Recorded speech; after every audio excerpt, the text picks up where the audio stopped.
Good morning, everyone, or good afternoon, depending on which time zone you are in. But thank you so much for joining us for our first NTSA Tech Growth Connect webinar of 2024. We started this series about 3 years ago with NTSA.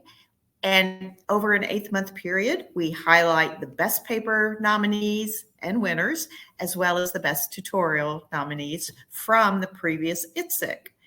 We are delighted to start off our 2024 series with the best tutorial from ITSEC, which you've all joined us to hear about because it is a rather intriguing topic, right? I am going to take a few minutes.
Hi, everyone. This is Kevin, Carol Ann. All right. Got a little bit of a glitch there. Let me get back to it. All right. Just real briefly, this is where we focus human performance, which obviously all the ITSEC papers and tutorials focus on. Cybersecurity weaves through everything. And then you can see there are 3 pillars that we focus on particularly. And underneath that, a lot of the enabling capabilities and technologies that we're looking for. I mentioned briefly what our goals are, and that is to really grow the defense industrial base. So if you are a company or an academia or even another government entity that you're not involved in this human performance space and DoD, we would love to talk to you and help you get engaged. We have a whole lot of different initiatives and activities and programs and resources to help you do that. And just to prove it, I know that's a lot on that slide. My best advice to you is go to our website, centralfloridatechgrove.org, where you will see all of our events. Those that you see listed for February are our public-facing events that you can participate in, either in person or in some cases virtually, such as this webinar. And our next event is next week on Valentine's Day, our next innovation marketplace, where we have 20 companies with innovative solutions that will be exhibiting in Tech Grove. So if you're in the area, come on by. That's our website, my contact information. I would love to communicate with any of you and find out about what you're doing and what your interests are. And with that, we are going to move on to the highlight of the day. An hour seems like a long time, but we always find that it goes really fast when we have such a fascinating author and topic. I do want to just issue a couple of statements to set some expectations. One, we had the most questions we've ever had pre-submitted for this webinar, almost 120 questions. Clearly, we will not be able to get to all of those questions. Kevin and I have both highlighted some of those questions that really are appropriate for this topic and this session, and we'll try to get to those. I know some of you will put questions in the Q&A during this session, so we will try to get to as many of them as we can. The other thing that I want to say is, while this work that Kevin has done talks a lot about a Disney ride, and many of the questions that were submitted were asking about the Disney Corporation, some of their technologies, some of their plans, some of how they've done things. I really want to make it clear that we cannot and will not answer questions that are specific to the Disney Corporation. We're not authorized or equipped to do that. And as Kevin will explain, he did not work for Disney. He did not even work directly with Disney for this work, but he will talk about how he was able to do this intriguing analysis of their capabilities and this ride. So with that, Kevin, I'm going to turn it over to you to talk a little bit about yourself and your center, and then let's get on with the show here. Thank you. Great. Thank you very much. Thank you, Carol Ann. Thank you, Tech Grove. Thank you, Renee, and everybody from the NTSA for sponsoring this great webinar series. My name is Kevin Hume from the University at Buffalo, and it's so nice to be here today to talk about this topic that is so near and dear to my heart. I presented it last year at ITSEC. It seemed to be fairly well received, so it's nice to be here today to give kind of an encore presentation of this talk. As Carol Ann said, I'm not a Disney employee. I don't endorse Disney. I'm just an enthusiast who's interested in this technology. Here in Buffalo, I do a lot of transportation research, modeling, and simulation. So there is a bit of a crossover between what I do and what's being done in the entertainment industry. And that crossover, that synergy, if you will, is kind of one of the linchpins for how and why I put this tutorial and this subsequent webinar together. So I thank all of you as attendees for coming today. I'm so glad that so many people have joined us this morning, this afternoon, whatever your time frame may be. So I hope you gain some nuggets of value from what I'm going to talk about today, which has to do with the M&S innovations in a very specific Disney ride, which happens to be the Rise of the Resistance attraction at Hollywood Studios. So without further ado, quick agenda. I'll talk through some broader impacts, the general park experience for this attraction. We will dig, I think I lost the slides, there we go. We will dig not behind the scenes, but behind the screens and take a look at some specifics behind this attraction that kind of caught my eye. Many of you asked questions about what's coming next. What does the future hold? So I'll spend a few minutes talking about the path ahead and some of the technologies maybe that I'm forecasting that we might see that, that have become prevalent specifically at ITSEC over the last few years. I'll do a quick summary, mention a few acknowledgments, and we'll try to save some time at the very end for Q&A.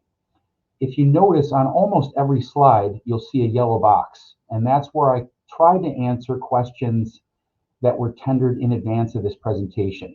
As Carol Ann said, there were over 100, which was overwhelming. So I tried to pick 10 or 12 or 15 that I thought were most interesting, most appropriate. And I'll do my best in the time allotted to get to those throughout the presentation. So where did all this begin? It actually began after ITSEC 2022. So I attended that conference, as many of you do, walked away inspired, as many of us do, and started thinking about what am I going to do next year? And after the conference that year, I had some time to go out and do what I enjoy doing, which is go to the amusement parks in Orlando and take in some of the simulators. And I did some field research, or at least that's what I told my supervisor, to extend my stay by a few days and enjoyed some of these attractions. And there was one in particular that I had heard about was going to blow my socks off. And it certainly did. Rise of the Resistance, a Star Wars-based attraction. I rode it 3 times, and I had 3 seemingly different experiences. So while I was there, I was enjoying the attraction, as many of us do as we go with our families to the Disney parks. But I was already thinking ahead. I wanted to get home, and I wanted to learn about this. I was putting my engineer's cap on. How did they do that? How did they get us from point A to point B to point C? How did these simulation elements work in the ride? So I went home, hopped on my laptop, and I did a lot of research and learning. And in that process, it quickly occurred to me that there might be some value here for the M&S community, for the ITSEC community. And that's really where the tutorial in ITSEC 2023 was born. So last year, the themes were sustaining a global force in a digital world. And so what I tried to do in this tutorial was look at how the past is prologue, exploring the technological link, pun fully intended, to the entertainment sector, looking at training as we always do in our ITSEC presentations to try to acquire competencies through the application of the bleeding edge, of the state of the art. Finally, looking at current priorities, investigating how digital technologies can help us support global readiness. So first question I wanted to address here quickly on this slide before we move on is maybe the favorite question that I saw in the deck. It was from someone that I would surmise maybe a younger person who asked what sparked my interest in modeling and simulation, and maybe suggestions for young people how they want to grow in this field. So for the former question, it was kind of accidental. You know, I in college I got into optimization, engineering design, eventually programming, computer programming, visualization, vehicle dynamics, and that kind of led to my current career, which, as I highlighted on the first slide, is more in kind of ground vehicle based modeling and simulation for the Transportation Institute that employs me here at the University of Buffalo. For the latter question, suggestions for growth, I would say do what you're doing. Come to webinars like this to try to learn from diverse subject matter experts in government, in academia, in industry who are practitioners in modeling and simulation. But perhaps the best advice I can offer is attend a conference. Go to ModSim World in Norfolk in May. Go to ITSEC at the end of the year and experience the exhibition hall, the academic portion, the STEM events, the special events. It's a week-long opportunity for a wide variety of professional development opportunities. All of us who have attended ITSEC can attest to the fact that it's a magical event. I so look forward to going every year, and for any young people, that would be my primary advice. If you have the means, get yourself down to Orlando the week after Thanksgiving and experience ITSEC because there are so many opportunities for you there. Okay, so going back in time briefly, many of us know if we trace back the roots of flight simulation, it goes back almost 100 years to the link trainer, the so-called blue box, which was developed in 1930 or so to train pilots to fly by their instruments. Many advantages to contraptions like this: safety, repeatability, reliability, high fidelity, at least for the time. You know, we look back now and we kind of chuckle at what was state of the art for 1930, but back then this was a revolutionary device to train pilots. And so the relevance to the inter-service industry for this device then and now was to meet an existing need, to try to improve the training of our warfighters. But what's interesting, and something I discovered, and maybe kind of a linchpin that helped me kind of develop this tutorial, was if you look back on the original patent for the link trainer, and it's publicly available, you can search it on Google, was that it was co-designed and co-patented in 1930 as an amusement device. So it was prophetic to think back all those years ago that Edwin Link and his team recognized the value here for flight training, but also looked at this thing and said, hey, this device might be a hit on the amusement circuit, on the carnival circuit, because there's a novelty here that can be exploited. So the entertainment industry, I would argue, has been effective at adapting military type technologies to create a need, you know, for attendance and money. So somebody asked my opinion on why do you think there's synergy here? Why is there this interrelationship between the military and the entertainment?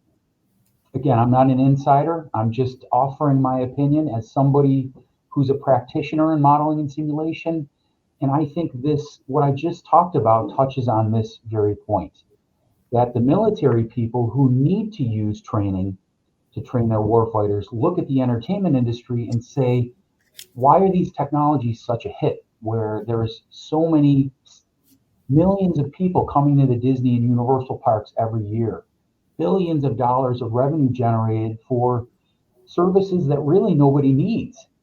And on the entertainment side, they're developing technologies, again, that they hope work. Nobody needs technologies on the entertainment side, But they look at the military sector and say, hey, these people are using these technologies to great effect to train warfighters as a need. So there's this kind of yin yang synergy here that I think exists.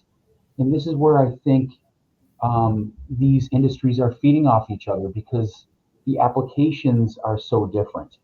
So anyway, that's my opinion. Maybe I'm right, maybe I'm wrong, but I think there's maybe something to be said there.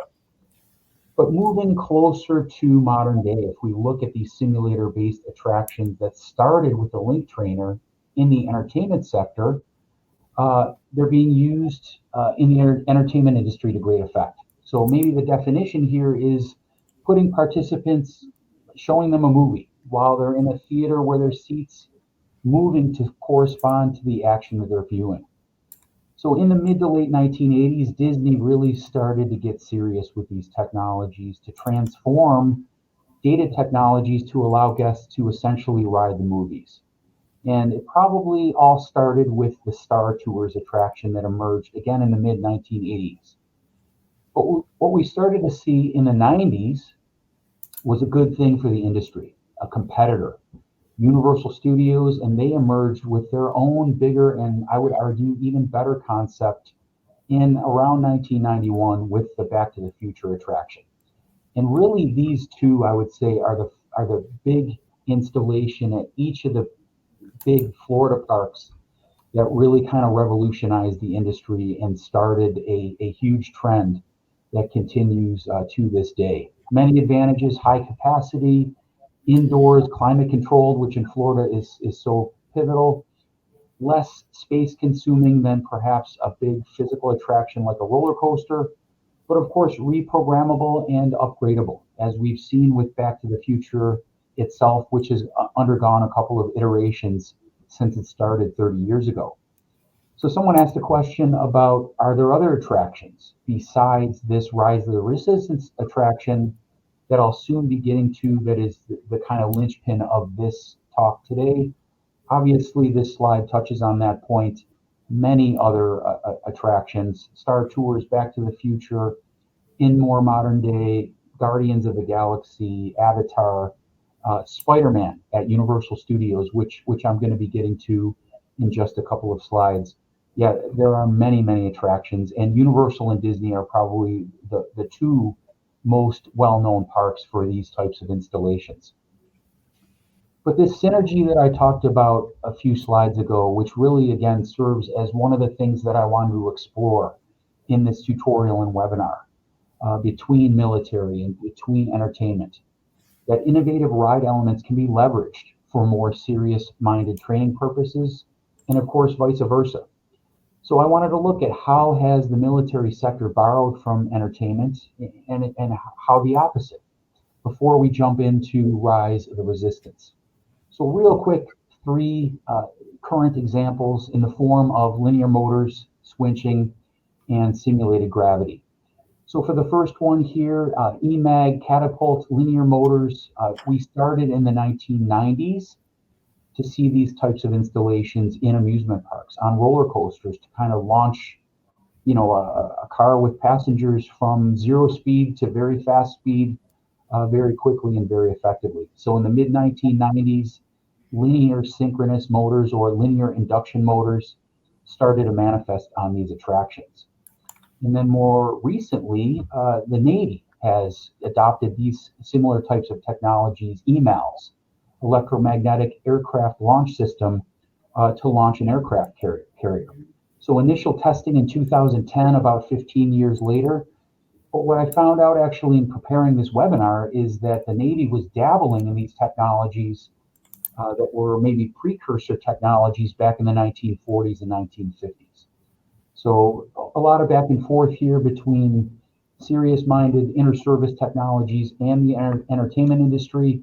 A few of you asked the event horizon of technology transfer. I don't think there's a fixed answer to that question, in my opinion. In this case, about 15 years, going from amusement parks to preliminary testing in the inter-services for these technologies.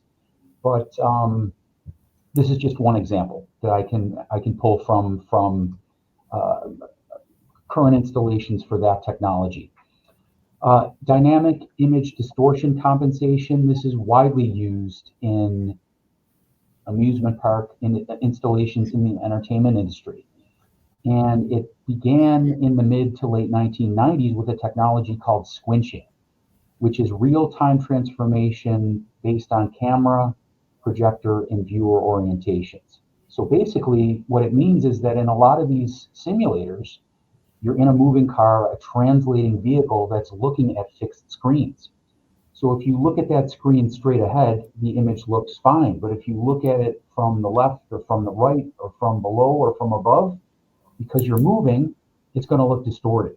So Universal patented this technology called squinching, which essentially distorts the image on the fixed screen in real time as you move by it.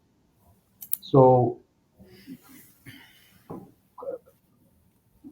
massively used technology for the time, still used to this day, and parallel technologies are being adopted in more serious-minded applications. For example, machine vision systems for automotive to confront roadway disruption areas. So imagine in a future scenario where we're in our cars, maybe we have some kind of augmented reality interface in our vehicles that warns us of construction ahead, or a traffic accident ahead, or a detour ahead, where something is projected on our windshield to guide us from point A to point B to point C safely. And obviously, our viewpoint is going to change as we're moving longitudinally in a way that's going to be parallel to how squinching is being achieved in the entertainment industry. So again, a few of you asked about maybe AR, augmented reality advancements for more serious-minded applications. And this is one that I can think of, that we will probably see these technologies being adapted in the transportation industry in the years to come. Finally, number three, rotated simulated gravity. Obviously, for many years, astronauts have been using centrifuge for extreme acceleration training during space missions. And in more recent times, as amusement parks have upped their game, many similar technologies to simulate high G conditions. And the big example that I can think of at Disney, at Epcot, is Mission Space, which is a 20-year-old attraction now. Many of you maybe would have been on this attraction with your families, but it simulates a rocket launch into space. And so centrifugal motion, makes us feel like we're launching into space, and then you're in this capsule that tilts, gives you that tilt coordination, gives you that sensation that you're fighting gravity to launch into space. So a great question was asked in advance to how does the entertainment industry ensure success for the average consumer? And Mission Space is a classic example where the initial technology failed because Disney was really trying to get in the big leagues with this attraction to attract the thrill-seeking crowd. And what a lot of people didn't know when Mission Space opened is that this was a centrifuge. This was basically like going on the rotor or the Devil's Hole at a carnival, which is a major league attraction. So a lot of people were getting motion sickness when this ride first opened. So Disney had to quickly adapt to that. Now we have Mission Space Orange and Mission Space Green. The green version just tilts and gives you kind of more gentle motion cues, where the orange version is the spinning centrifuge. So anyway, a great question that kind of touches on a solid point about how these technologies can sometimes be a little bit more too extreme for a family-oriented crowd. But the marquee attraction for today is Rise of the Resistance. At Disney World Hollywood Studios, the newest of the 4 Disney parks in Orlando, dedicated to film, television, music. And about 4 years ago, they opened a dedicated Star Wars themed area called Galaxy's Edge. 14 acres of attractions, restaurants, entertainment, and many creatures from the Star Wars mythology. So attractions, entertainment are all part of the storytelling procedure. which in my view has parallels to serious game implementations. Maybe there are some educators out there today who do serious games in your vocation, as do I, and some of the things I do here at the University of Buffalo. So as I was walking through this land, that's kind of what I was thinking, that Disney did this very well. They brought Star Wars to life in a manner that is multisensory. It has physical components, virtual components, constructive components, as we'll soon see. So again, obvious parallels to all of us in the M&S community, to LVC, the taxonomy that so many people, particularly in the inner services, use in their vocation, live, virtual, constructive. So a great question was asked that I think pertains to this slide particularly. Current challenges in entertainment. Real quick, my opinion kind of goes back to what I touched on the last slide too. These parks have to up their game. Nobody needs entertainment. So to make people come to you and spend their money and keep coming back and increasing popularity, they have to keep upping their game. And Star Wars, Galaxy's Edge obviously was a huge step in that direction. But the challenge, getting back to the question that was asked, is trying to find that inflection point of balancing thrills with comfort, thrill seeking with the family experience. And particularly for parks like Disney, who I think are best in show at this, trying to really attract the family crowd, it's a difficult thing because they're competing with Universal, Six Flags, Busch Gardens, Cedar Fair, and all these other entities that maybe are a step higher in the thrill-seeking domain. So it's an ongoing challenge that Disney's going to have to grapple with. But one of the preliminary simulators that opened up as Galaxy's Edge opened was called Smuggler's Run. And it was basically a 6-DoF hexapod conventional simulator that was themed after riding the Millennium Falcon. So any of you who have seen Star Wars, most of us have, Han Solo's spaceship, this is your opportunity to take 5 minutes and go on board. 6-DoF hexapod steward platform. You're sitting in front of this forward surround screen projection cone that's installed on these giant turntables because they have to get people in and off this attraction, many people in and off this attraction very quickly, each sitting in your own passenger pods. And it's kind of interactive. So each rider, there's 6 riders per pod, has a row based on the row number. So pilot controls in the front row, you're looking forward. The gunners in the middle row are on the sides, and the engineer in the back row, again, laterally. So I made a note here about simulator maladaptation. And somebody asked a question, one of our participants did, and I'm so glad they did because they brought up the point that they felt simulator sickness on this attraction, as did I. Maybe it's because I'm getting older. I can't do what I did when I was in my 20s, unfortunately.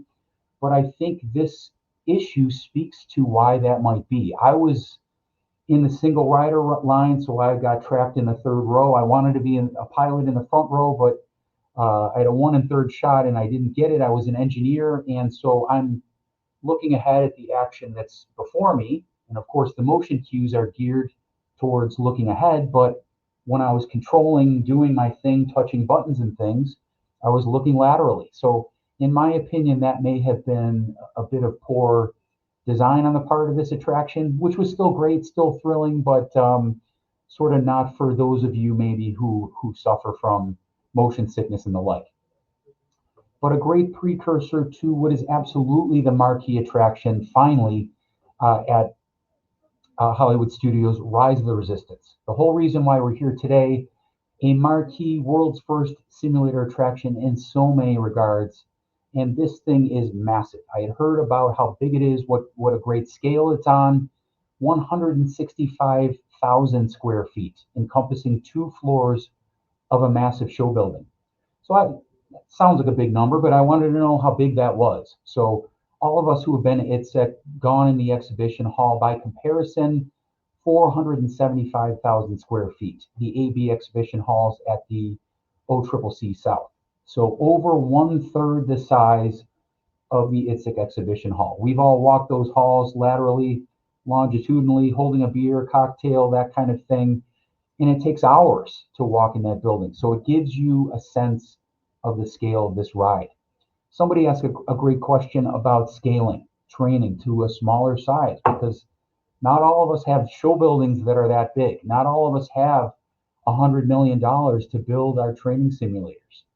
And so you have to scale it to what you have. And I think VR or XR, extended reality technologies, that I'll touch on a few times throughout the remainder of today's presentation, it makes things compact. VR, XR, if you will, has come such a long way in the past 20 years, 25 or so years since I got into the business.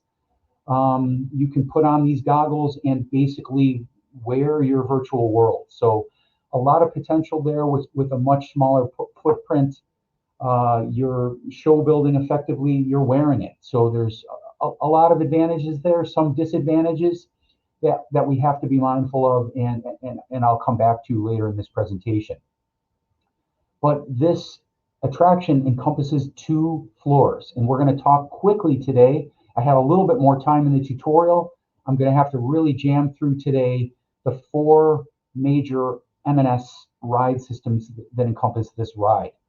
First floor, ride system 1, a turntable. Ride system 2, trackless motion. Ride system 3A, the elevator system that gets you to the second floor. Ride system 4 is the conventional 6-off immersive screen theater. And then up to the second floor is ride system 3B, by far the highlight of the ride, the drop system, freefall system on the attraction. Somebody real quick multiple of you asked questions about immersion, which is of course the key element in simulator attractions, game-based learning, VR, XR technologies. How do you achieve it?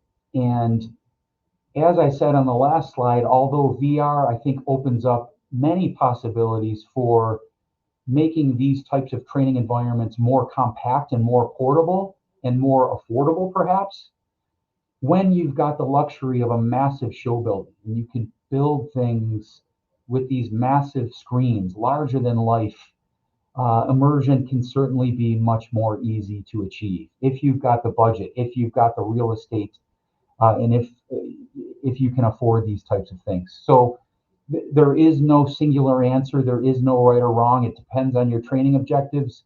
It depends on your budget and the resources you have available to achieve your training goals.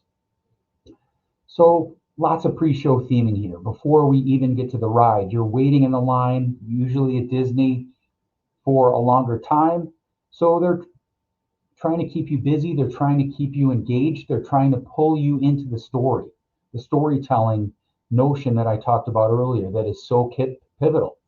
Physical models, movie props, automated robotic animatronic systems, virtual simulation aspects. So again, this made me think of LVCA, live virtual constructive and autonomous technologies.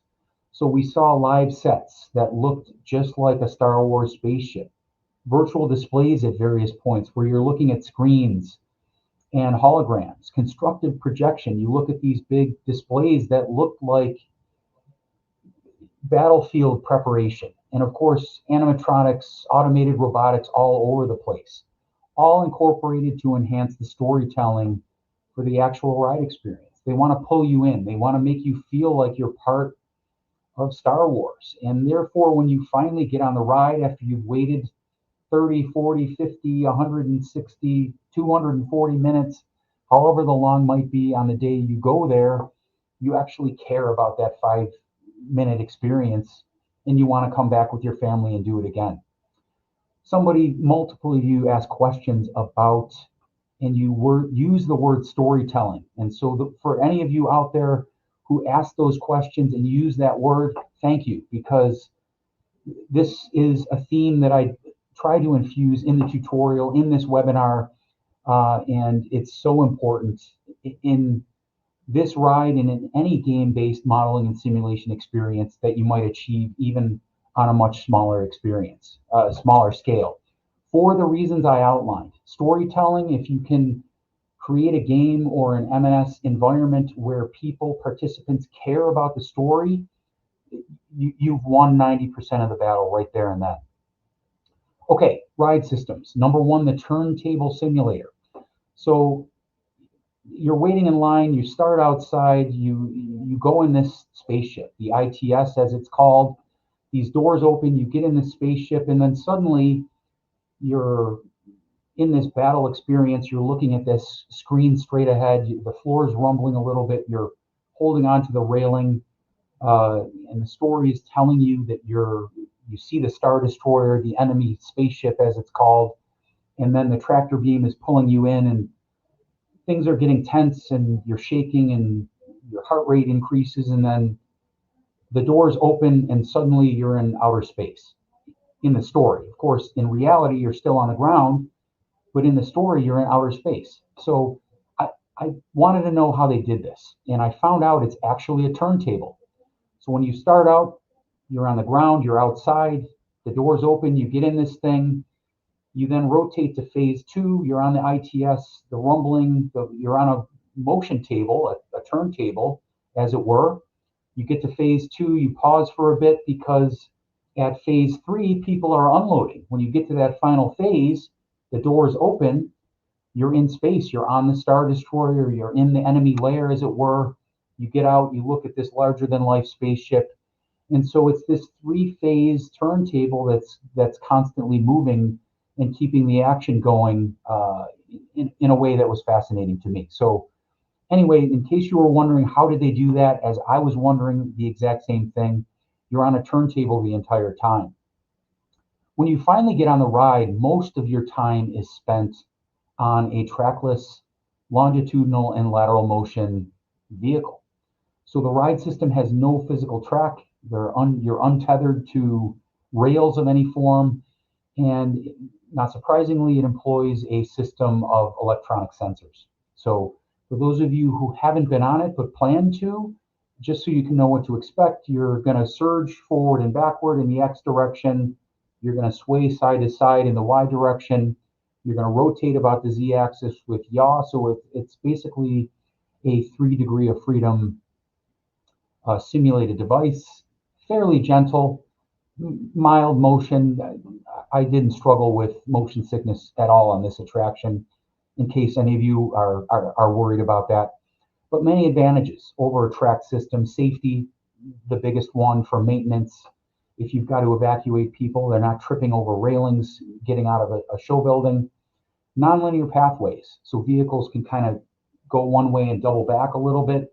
And when you're in this larger than life, highly immersive show building that has 10 or so rooms throughout the experience, it's a good way to kind of widen the field of view for your participants. Unpredictable, adding an element of randomness, which is so important. Disney people are crazy, and I mean that in the best sense of the word.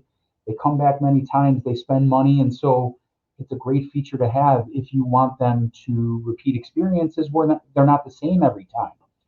Modularity, a great way to hybridize ride experiences, particularly on an attraction like this one that has sort of these highly integrated ride systems that we're talking through.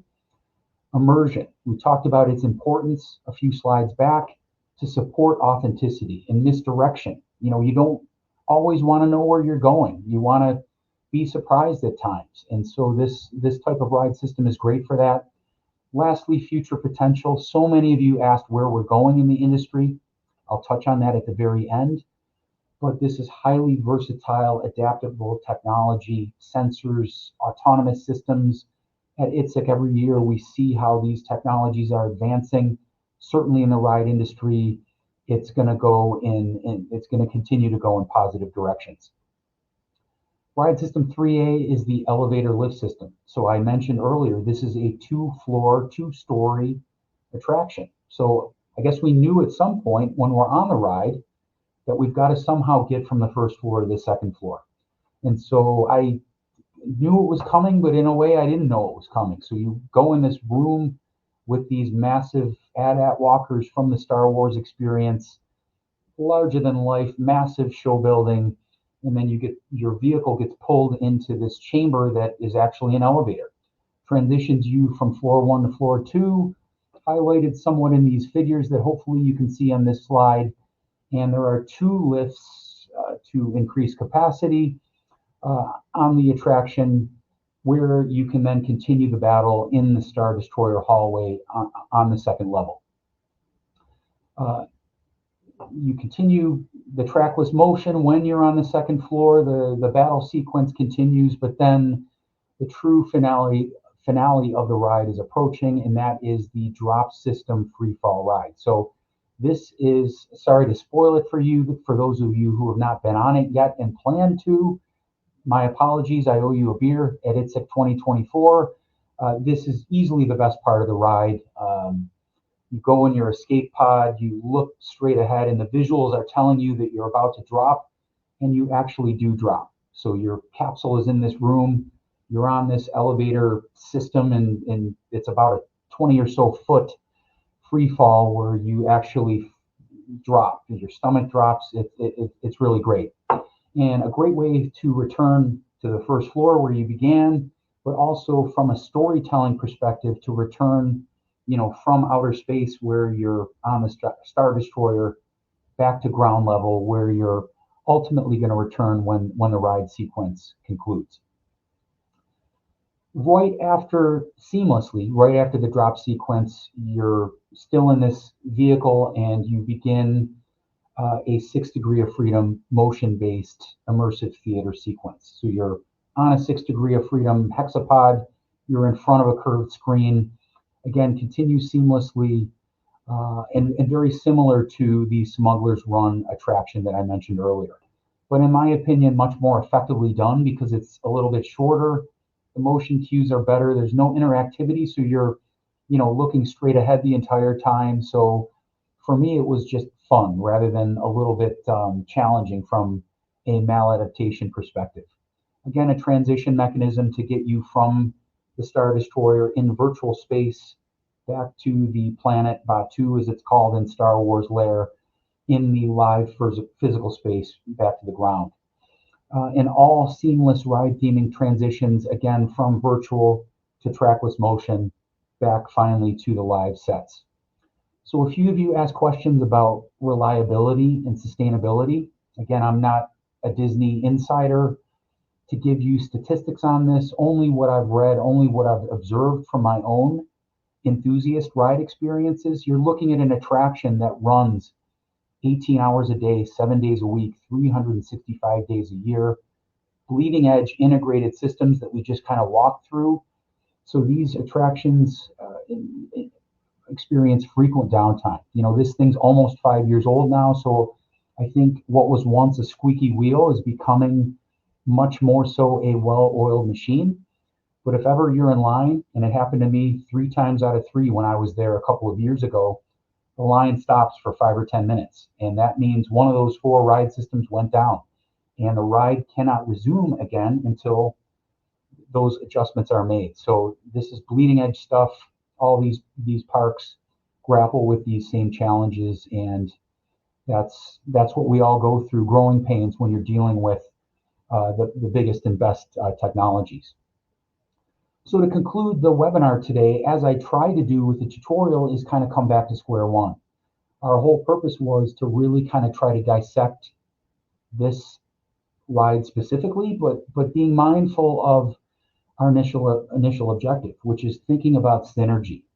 Many of us come to ITSEC or ModSim or ITEC or this Tech Growth seminar, and we're from all different sectors across the planet.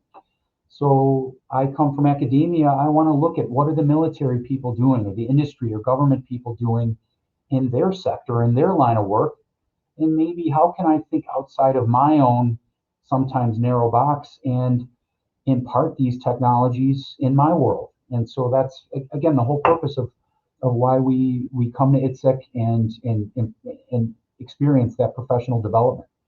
So the turntable simulator ride system 1 made me think about boundless planar egress. We go to ITSEC and we see these omnidirectional locomotion capabilities, treadmills and things.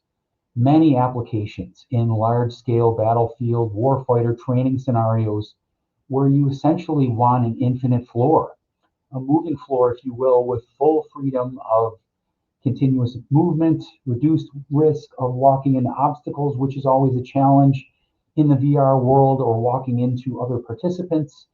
I found a few patents that I think speak to these types of technologies, where you have ratcheting or inch warming panels on the floor to control user movements, with shoes perhaps that kind of guide you along your pathways. Similar technologies have been patented using rotating discs or even magnets. And one of you I was so pleased to see asked a question or made a comment about the hollow tile, a product that I was unaware of, which is really a manifestation of these types of technologies. So I found these patents from recent times. It made me think of the turntable. And apparently, as I learned, thanks to one of you who asked this great question or infused this comment, we're already starting to see these technologies in this sector for different types of training purposes. Ride System 2, again, was the trackless motion. That immediately made me think of path planning, or SLAM, which is an acronym that many of us are seeing in the literature, seeing manifest at ITSEC and other symposia throughout the year.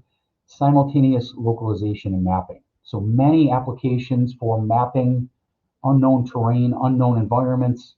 Most of us, I would argue, have connected and autonomous vehicles right in our living rooms in the form of a Roomba. I think mine is running right now because I'm too lazy to vacuum my own house.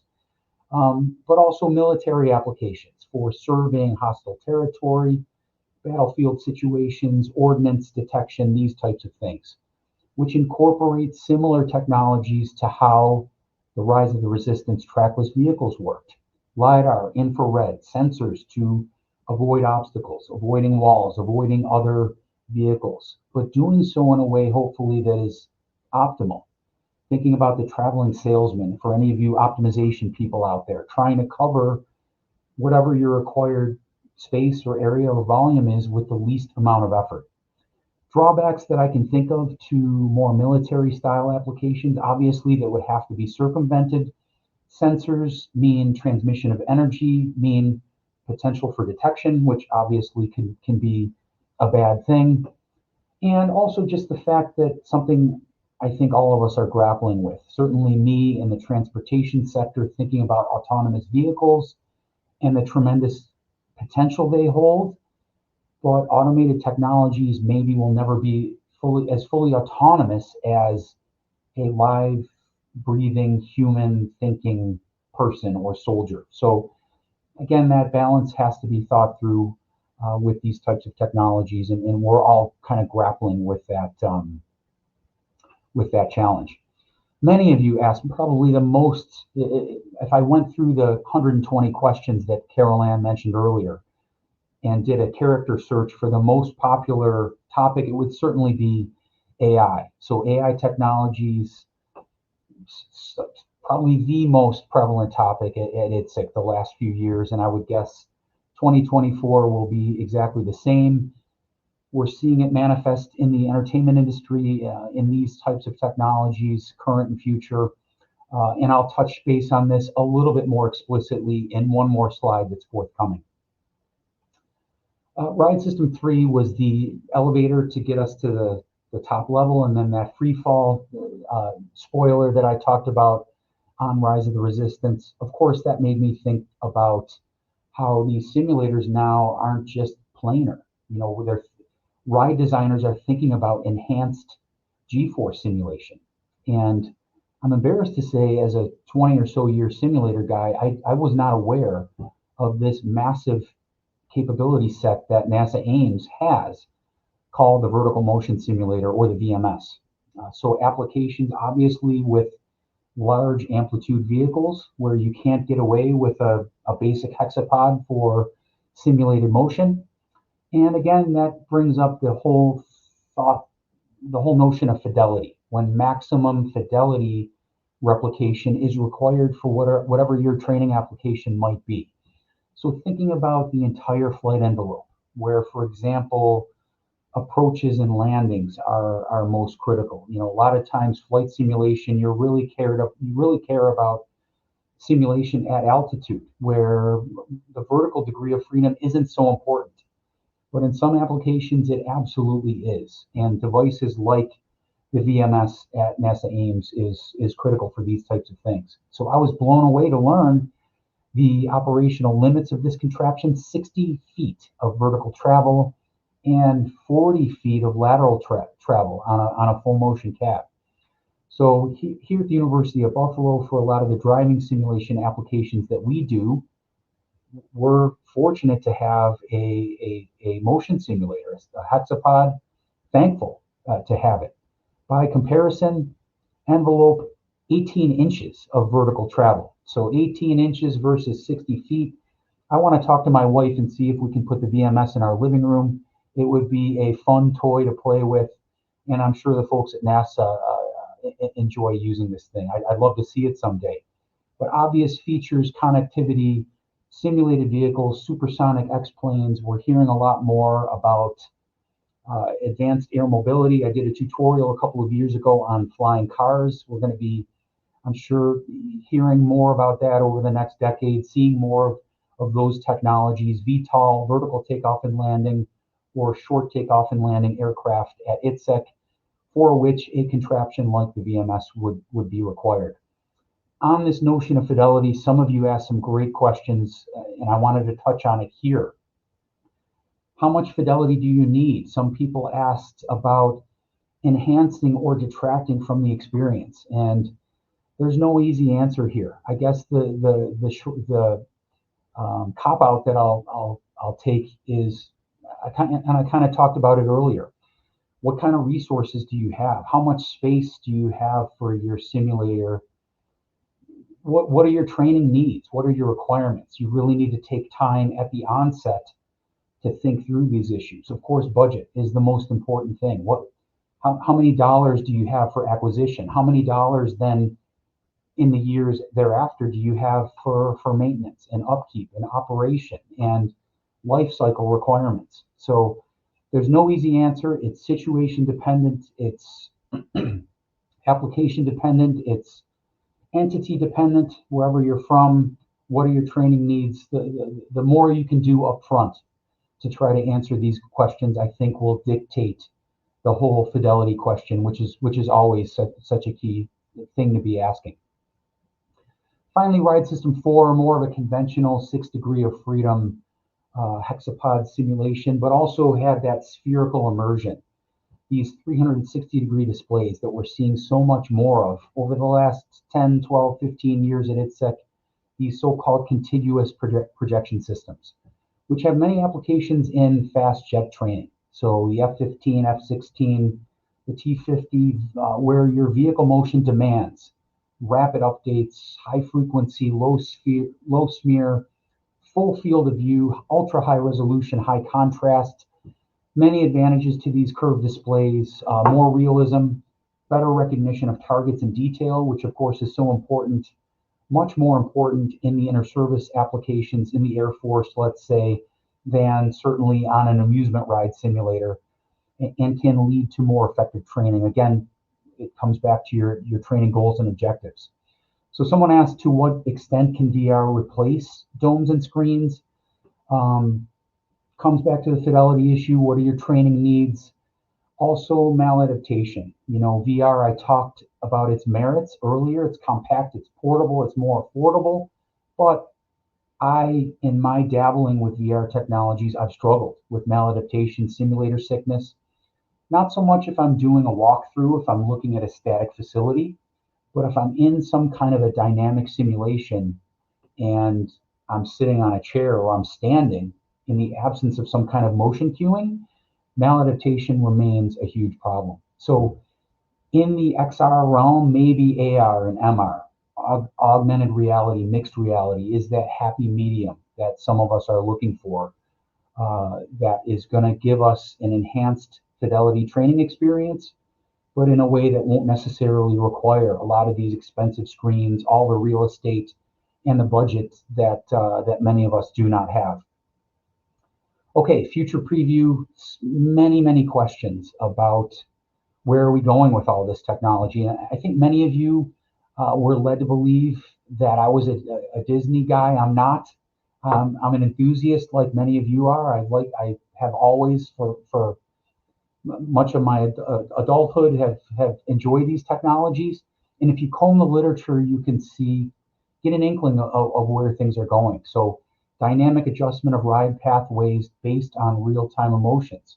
So imagine you're on a ride and the people look like they're scared, look like there's too much. And so if you have cameras and sensors, maybe you can tone things down to kind of use, AI, if you will, to adjust based on rider reactions. Also in the domain of motion sickness, maladaptation that we talked about earlier, which is so critical in all types of immersive training. Using machine learning neural networks to make these rides better, because this continues to be a problem on all these types of attractions. Some of you had questions about holography specifically, and in Rise of the Resistance, in one of the briefing rooms, there is a hologram of, Rey, her name is, she's the heroine in Star Wars, the sequels, if you will, that used a hologram-like technology, or a Pepper's Ghost, if you will, to present this dynamic illusion. She's talking, she's giving you a mission briefing, again, going back to storytelling kind of before you get on the ride. So if you comb the literature for what's coming, a lot of these types of 3D illusions, holography, dynamic illusions, Pepper's Ghost will continue to manifest. Finally, the metaverse, wearables, our smartphones are immersing guests in more personalized experiences. One of you asked about person tracking, localization for future experiences. Your question was right on the money. I don't know about any of you, but I sometimes get aggravated when I go online and I search for some item that I want to buy, and then I'm inundated with ads that people are tracking me. They know what I'm looking for, but because Big Brother is watching. So maybe Big Brother is watching can manifest in some positive technologies moving forward in the entertainment industry and really cater to our individual needs and preferences. So I'm not an expert, but my prediction on where things are going, some of these bullets on this slide may speak to that. I hope I achieved our objectives today. Going back to the history and origins, that link trainer that's almost 100 years old now has really revolutionized flight training, but really also planted the seeds for the entertainment industry, because that device was co-patented as an amusement device, and look how far we've come in almost a century now. M&S, a critical tool, an essential tool for modern day thrill rides, and there exists, I would strongly argue, an ongoing native synergy between serious play and real world LVCA.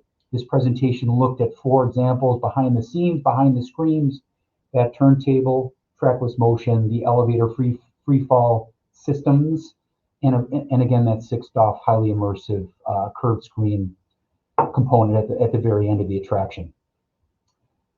I'm ending with not too much time to spare. I apologize. We went over so much today in so little time. Quick shout out to the thrill ride community. My former colleague, Charles Bartel, who is an early proponent of ride systems and entertainment. My contact information is here. Thank you all for coming today. I will stick around for as long as Carol and Renee and others allow me to, for as long as there are maybe a few questions. Thanks so much for coming today. Wow, thank you, Kevin. I'm in awe of how you condensed your tutorial into about 50 minutes, and well done. And thank you for integrating so many of the questions. I do just want to say a few words about Central Florida and Orlando and this integration and interwovenness of the entertainment industry and military simulation and training. There's a reason that Orlando is ground zero for incredible entertainment experiences way beyond the Disneys and Universals and SeaWorlds that you're already aware of, and the epicenter for our DoD's simulation and training. And I can tell you there are dozens and dozens and dozens of companies in Orlando and elsewhere that sell into both markets. The Star Wars attraction, for example, the huge motion platforms that are part of that. The company that sold those, provided those to Disney, also provides them into the military as well as aviation and others. There's a reason that the International Association for Amusement Parks and Attractions, IAPA, which has a show each year, their big international conference is in Orlando just about a month before ITSEC, and you will see some of the same companies on the IAPA floor that you see on the ITSEC floor. We talked about things like tracking technology. I can tell you, I know of companies that have developed really cutting edge tracking technology that have been funded by the Air Force and have been funded by companies in the entertainment industry as well for applications. I'm with the University of Central Florida, and I can tell you that we have faculty all over the place in computer vision and modeling, simulation and training and immersive technology that are working with companies in both DoD simulation and training as well as the entertainment industry. Someone in the comments, and I loved all the chat, mentioned the Sphere in Las Vegas. If you're not familiar with that extraordinary attraction, I will tell you that one of the companies that's headquartered in Orlando, Global Technology Integrators, spent the first years of their life as a defense contractor providing extraordinary special effects for the military and still do, but they are the company behind a lot of that sensory experience at the Sphere as well. So I say all this just to let you know that there is this extraordinary integration that's been in existence for a while and is very evident in Orlando. You come to Tech Grove, you go to other events, and you will see companies there from both industry segments. The last thing that I'll mention is someone that submitted a question about gaming technology. In addition to defense simulation and training, entertainment, Orlando is also the home of Electronic Arts' largest game studio. And much of that gaming technology is also cross-populates the military. When you come to ITSEC and you see the Serious Games simulation, Serious Games Pavilion, for example, or even some of the companies on the floor, they're engaged in the commercial gaming as well as the defense. And at Tech Grove each year, we have our Armed Forces Jam, which is a weekend-long game-a-thon.